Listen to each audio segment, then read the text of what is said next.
Part 7. When reflection becomes mission. There comes a time in life when prayer is no longer enough, when what we've learned must be shared. I've reached that point. I still go to church to pray, but I know that prayer is only the start.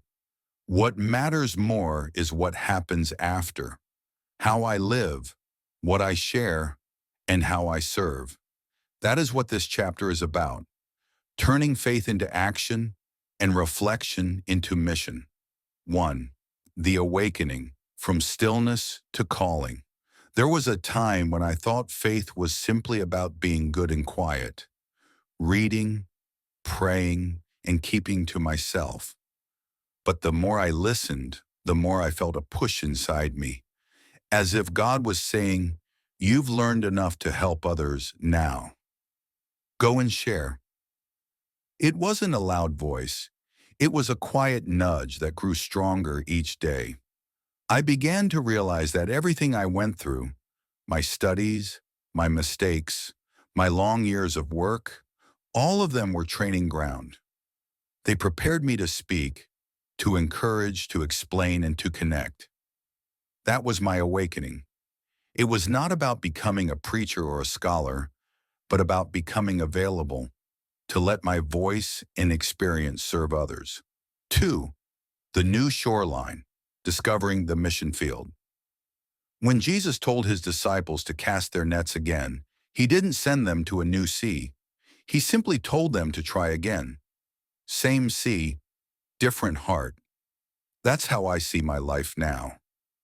My mission field is right where I am, at home, online, in my small circle of friends and family. I don't need to travel far to find people who need hope. They are already around me. In the comments I read, the messages I receive, the quiet struggles I notice. Each day, through my social media posts, I try to share something that uplifts, something that helps people think or pray. Sometimes it's a story, sometimes a short line from the Bible, sometimes a real-life reflection. I've learned that one sincere message can travel far and touch someone who may have felt forgotten. 3. The nets we weave, building relationships that heal. I often think of my posts, videos, and writings as small threads. Each one by itself may look ordinary, but when you weave them together with kindness, truth, and time, they become a net strong enough to catch hearts. People sometimes message me saying, "I needed that today," or "that post spoke to me."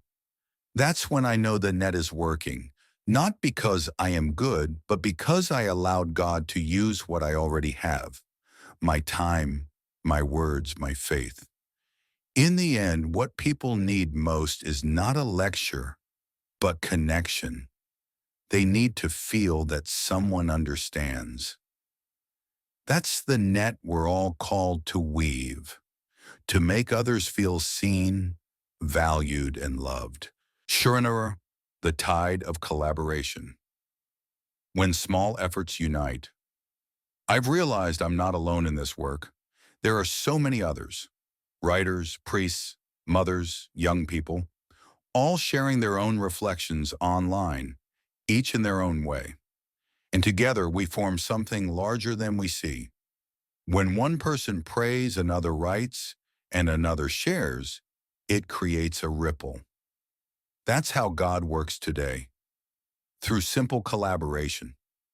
No single voice can reach everyone, but when we work together, our combined voices form a tide of hope that goes far beyond what one person could do alone. It makes me happy to know that even my small effort can blend with the efforts of others, and together we bring more light to this noisy world. 5. The living fisher of men, my own daily casting. Each morning I begin my day by helping a priest of Opus Dei in his work, a quiet way of serving, but one that keeps me grounded in faith. After that, I turn to my small desk, open my computer, and begin to write. I record reflections for YouTube, post thoughts on Facebook, or share brief stories on TikTok, not to gain followers but to reach souls. At my age, many slow down, but I still feel that fire to give. I studied theology for almost 2 years at the Center of Studies of Opus Dei. Those lessons gave me a clear understanding of God, life, and truth. But knowledge means little if I keep it to myself. That's why I share. Not because I'm perfect, but because I've learned that faith grows only when given away. My reflections are my way of returning what I have received. Initially, my YouTube channel was a pitiful sight.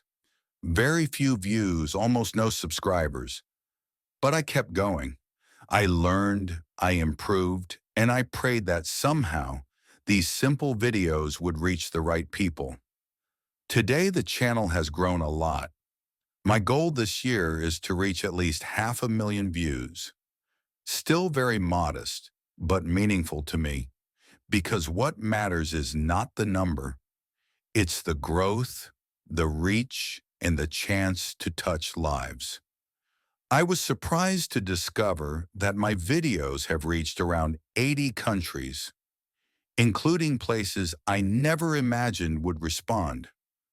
I even have a few viewers from Russia, a country now struggling with war and regret, learning that power without wisdom leads only to sorrow. It reminds me that no nation, no person, no system is greater than God. He alone holds true power, and he can use even a small voice, like mine, to reach people beyond any border.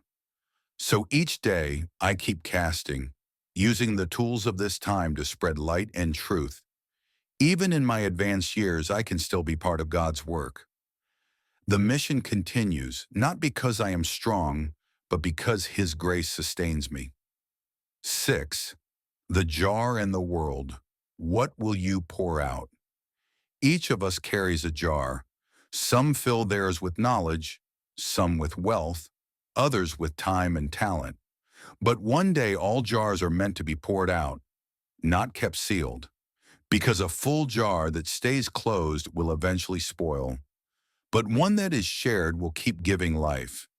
Your jar is your life, your story, your strength, your wisdom, your faith. It is the sum of everything God has entrusted to you.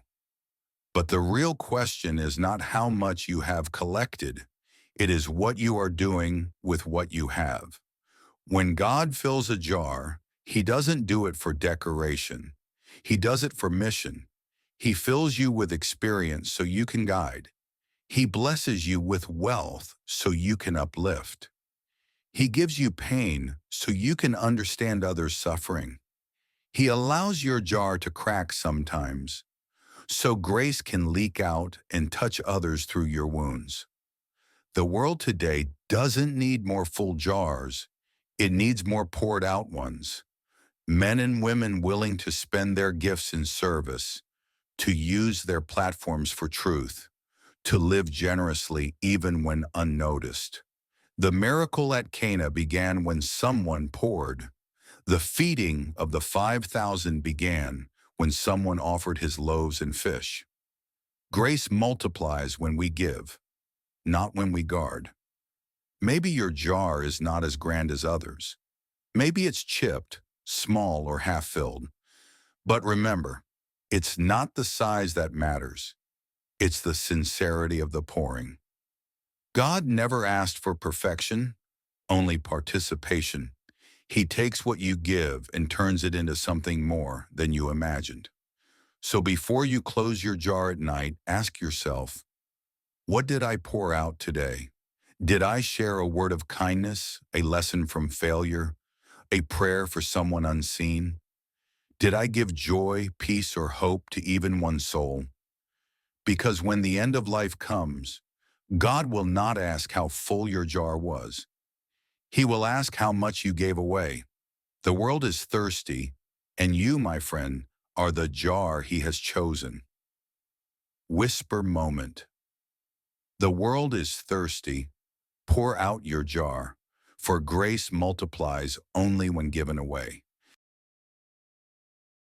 Closing reflection, the ripple that never ends. At the end of the day, I think of all the words shared, the stories told, and the prayers whispered online. I know that somewhere, someone has been comforted or reminded of hope, and that's enough. That's how I see my mission now.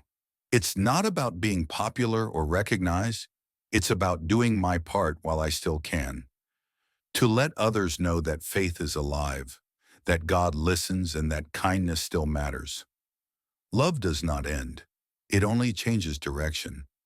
When we share what we have, even the smallest thing, it becomes part of something much bigger. Life is not about how long we live, but about how much light we leave behind. That is what I hope my words and reflections will do, to leave the waters a little calmer and the hearts of people a little closer to God. Part 8.